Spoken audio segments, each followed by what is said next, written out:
అందరికీ నమస్కారం అండి. నా పేరు బండారు రామ్మోహన్ రావు. స్థానిక బీఎడ్ కళాశాలలో అధ్యాపకుడిగా గత 3 దశాబ్దాలుగా పనిచేస్తున్నాను. ఫిబ్రవరి 27న ఉమ్మడి గోదావరి జిల్లా గ్రాడ్యుయేట్ ఎమ్మెల్సీ ఎలక్షన్స్ జరగబోతున్న విషయం మనందరూ కూడా తెలిసిందే. మరి ఎమ్మెల్సీ ఎలక్షన్స్ అంటే పెద్దల సభ. పెద్దల సభ అంటే సాధారణంగా ఉన్నత విద్యావంతులు, మరి పెద్ద పెద్ద కుటుంబాలకు చెందిన వ్యక్తులు, అంటే విషయ పరిజ్ఞానం, విషయాల మీద పూర్తి అవగాహన కలిగిన వ్యక్తులు ఈ సభకు పోటీ చేయటం, తర్వాత వాళ్ళు ఎన్నికవటం, అదేవిధంగా ఆ సభలో ఏదైనా బిల్లు చర్చకు వచ్చినప్పుడు దాని మీద మంచి చర్చలు జరగడానికి దోహదపడటం అన్నది ఇంతవరకు కూడా జరిగింది. ఎందరో పెద్దలు, మహానుభావులు, గొప్ప గొప్ప వ్యక్తులు ఈ పెద్దల సభకు ఎన్నికయ్యి తమ వంతు బాధ్యతగా ప్రజలకు వాళ్ళు ఈ సభ ద్వారా సర్వీస్ చేసిన విషయం మనందరూ కూడా తెలిసిందే. అయితే దురదృష్టవశాత్తు రాను రాను ఈ పెద్దల సభ యొక్క అర్థం మార్చబడబోతుంది.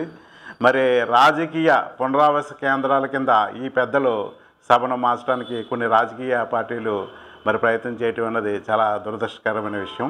మరి ఈ అంశం మీద విద్యావంతులు అందరూ కూడా ఎంతో మదన పడుతున్నారు. మరి పెద్దల సభలు అంటే మరి ఉన్నత విద్యావంతులు, విషయాల పట్ల పరిపూర్ణ అవగాహన కలిగిన వ్యక్తులు వెళ్తే మరి ప్రజలకు మంచి చేకూరుతుంది అనేది అందరి భావన. మరి ఆ ఉద్దేశంతో మరి విద్యార్థి సంఘాలు, అదేవిధంగా కొన్ని ఉపాధ్యాయ సంఘాలు, అదేవిధంగా అనేక అధ్యాపక సంఘాలు ఒత్తిడి మేరకు నేను ఈ పెద్దల సభకు పోటీ చేయాలని నిర్ణయించడం అనేది జరుగుతుంది. నేను ఇండిపెండెంట్గా ఈ ఫిబ్రవరి 20న జరగబోయే ఎమ్మెల్సీ ఎలక్షన్లో పోటీ చేయబోతున్నాను. మరి నాకు 3 దశాబ్దాలుగా నేను అధ్యాపకుడిగా పనిచేయటం, అదేవిధంగా నా మిత్ర బృందం అందరూ కూడా ఉపాధ్యాయులు, అధ్యాపకులు అవటం, వాళ్ళందరూ కూడా 3 దశాబ్దాలుగా మరి బోధనా వృత్తిలో ఉండటంతో కొన్ని వేల మంది విద్యార్థులు మాకు ఉభయ గోదావరి జిల్లాలో ఉన్నారు. వాళ్ళందరూ కూడా మాకు అండదండలు అందిస్తూ మరి మా ప్రచారాన్ని భుజానికి ఎత్తుకుని వాళ్ళే మమ్మల్ని ముందుకు నడిపించడం అన్నది జరుగుతుంది. మరి విజ్ఞులైన ఓటర్లు ఈ అంశాలన్నింటిని కూడా గుర్తించాలి. నేను ఎవరో అవకాశం కల్పిస్తుంటే మరి పోటీ చేస్తున్న వ్యక్తిని కాదు, అదేవిధంగా ఏదో సంఘం బలపరిస్తే మరి నేను పోటీ చేస్తున్న వ్యక్తిని కాదు. నేను స్వతంత్రంగా సొంత వ్యక్తిత్వంతో కలిగిన వ్యక్తిని. మరి నేను స్వతంత్రంగా ఆలోచించి ఈ నిర్ణయం తీసుకోవటం అన్నది జరిగింది. మరి ఏదో ఒక రాజకీయ పార్టీ అవకాశం కల్పిస్తానో, లేదా ఏదో ఒక సంఘం అవకాశం కల్పిస్తానో పోటీ చేసే వ్యక్తులు ఏ విధంగా ముందు వ్యవహరిస్తారన్న విషయం మనందరూ కూడా అనుభవపూర్వకంగా తెలిసిందే. గత 2 దశాబ్దాలుగా నేను అనేక ప్రజా ఉద్యమాలు, సామాజిక కార్యక్రమాలు చేసిన విషయం మీ అందరూ కూడా తెలిసిందే. మరి అందరినీ కలుపుకుంటూ 2013 సంవత్సరంలో నేను చేసిన సమైక్యాంధ్ర ఉద్యమం కానీ, అదేవిధంగా 2014 సంవత్సరంలో నేను చేసిన కోనసీమ రైల్వే లైన్ సాధన ఉద్యమం కానీ మీ అందరూ కూడా తెలిసిందే. మరి ఆ 2 ఉద్యమాలు కూడా సత్ఫలితాలు ఇచ్చినాయి.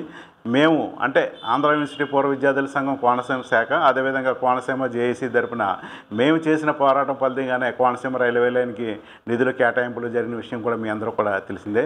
మరీ ముఖ్యంగా నేను విద్యార్థులు మరియు నిరుద్యోగ గ్రాడ్యుయేట్ల సంబంధిత అంశాల మీద అనేక సంవత్సరాలుగా పోరాటాలు చేస్తున్నాను.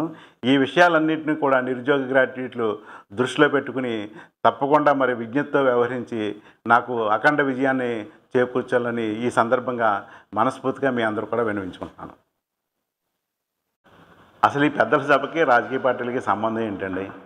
వాళ్ళు సాధారణంగా జనరల్ ఎలక్షన్స్ జరిగితే ఎవ్రీ 5 years వాటికి వాళ్ళందరూ కూడా కంటెస్ట్ చేస్తారు. వాటికి మేమెవరూ కూడా అంటే తటస్థలం కానీ, విద్యావంతులు కానీ మేము పోటీకి రాలేం కదా. వచ్చిన వాళ్ళతో మేము పోటీ పడలేం.